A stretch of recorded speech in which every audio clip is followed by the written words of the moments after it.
The Honest Woodcutter. Once, not so long ago and not so far away, there was a forest older than memory. A river ran through its heart, quiet and deep and watching. And in a small village at the forest's edge, a story was waiting to begin. Every morning, before the sun opened its eyes, Marcus opened his. He had no clock and needed none. Hunger is a faithful alarm. He reached for his axe in the dark, the way a man reaches for something he trusts. Breakfast was bread and water, and nothing more. He ate slowly, the way poor men do, making small things last. His wife moved quietly at the hearth. His children slept in the corner. This was enough. This was his world. He walked the same path every morning. The forest knew his footsteps. The birds did not scatter when he came.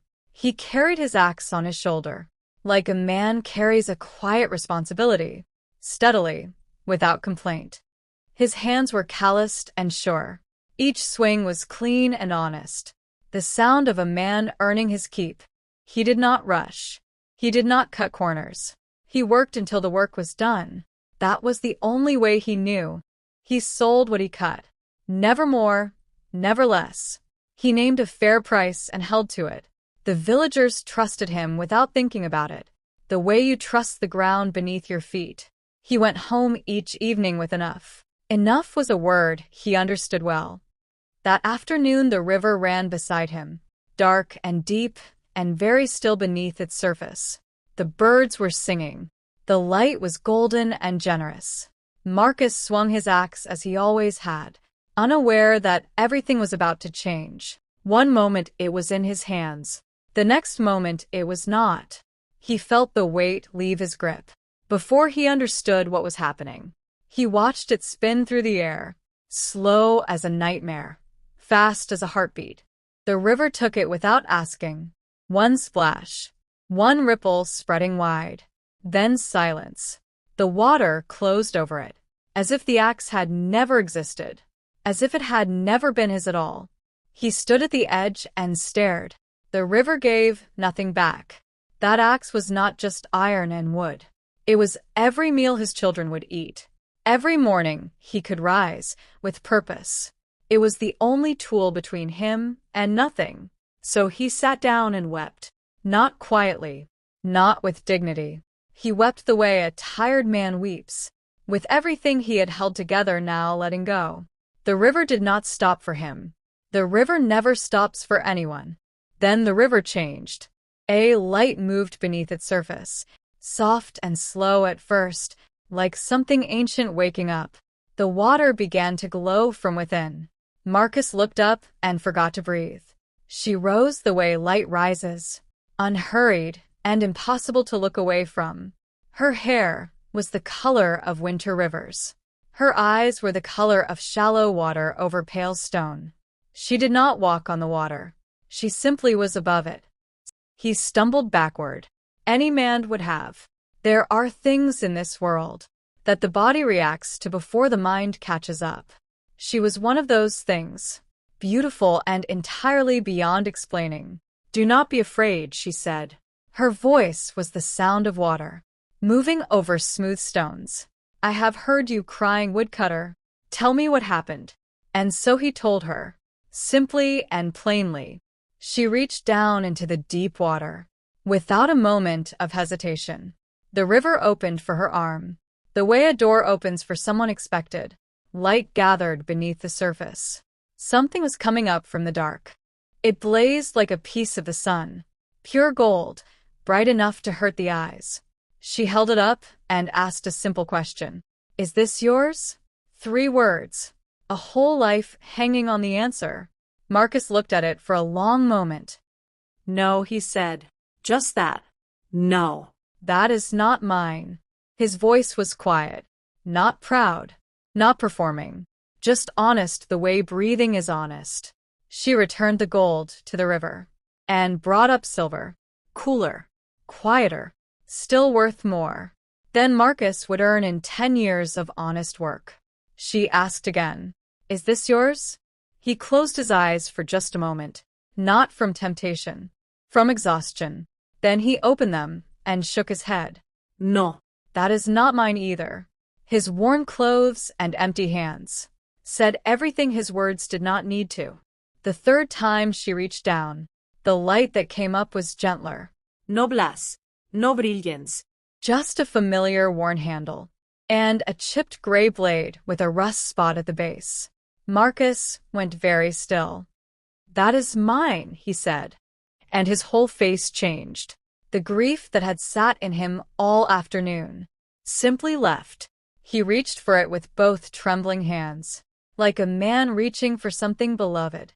She placed it in his hands carefully, as though it mattered, because it did. He held it against his chest and bowed his head. Thank you, he said. 2 words carrying the weight of everything they were worth. Then she spoke of honesty, of how rare it truly is, of how twice he could have taken what was not his, and no one would ever have known, except him.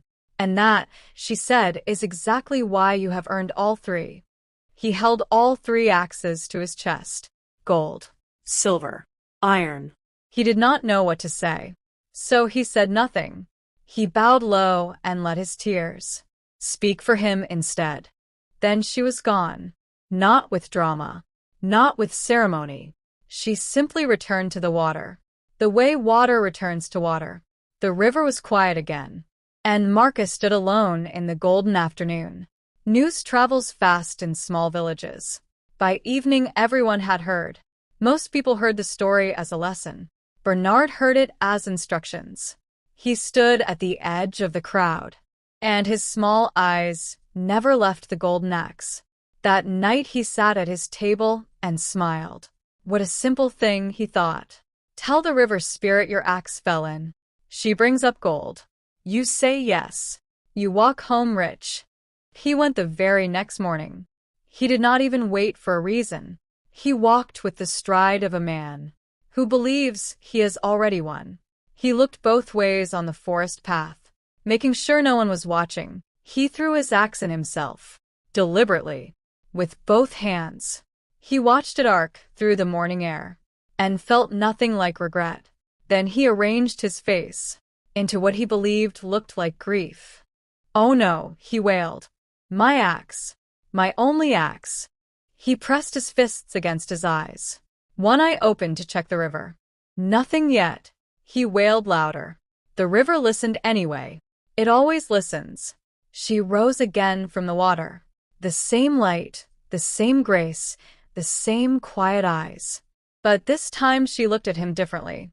The way you look at something you already understand. She barely finished the question. Is this your? Yes, Bernard shouted. Yes, yes, yes, that is mine, give it here. He lunged forward with both arms. The golden light lit up every corner of his greed. She did not raise her voice.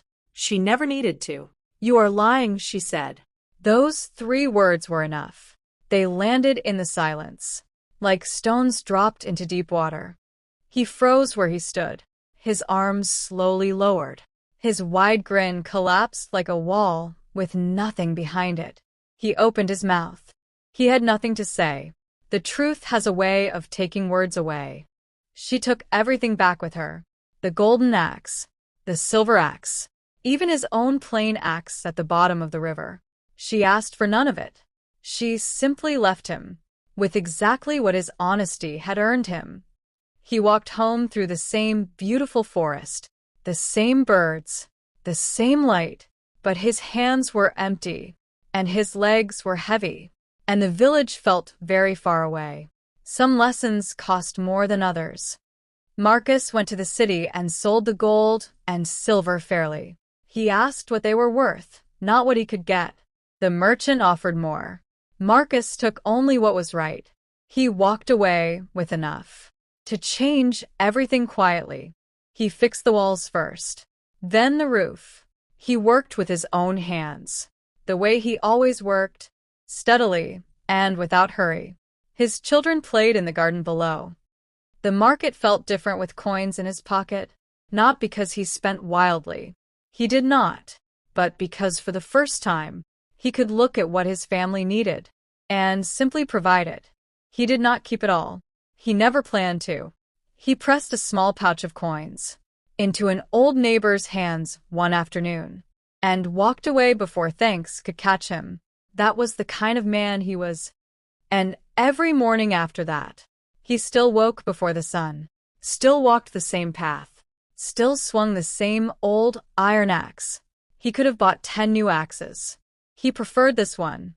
He told his children the story by the fire, not to impress them, but to give them something to carry. The gold and silver are gone now, he would say, but the thing that earned them, that you can keep your whole life. The river still runs through the forest, deep and dark and quiet. The gray rock sits empty at its edge. The wildflowers sway. Somewhere beneath the surface, something old and patient is still watching. Honesty is not the easy road. It is simply the only one that leads somewhere worth going. The golden axe was a test. The silver axe was a test. You were never meant to keep them. You were only meant to refuse them.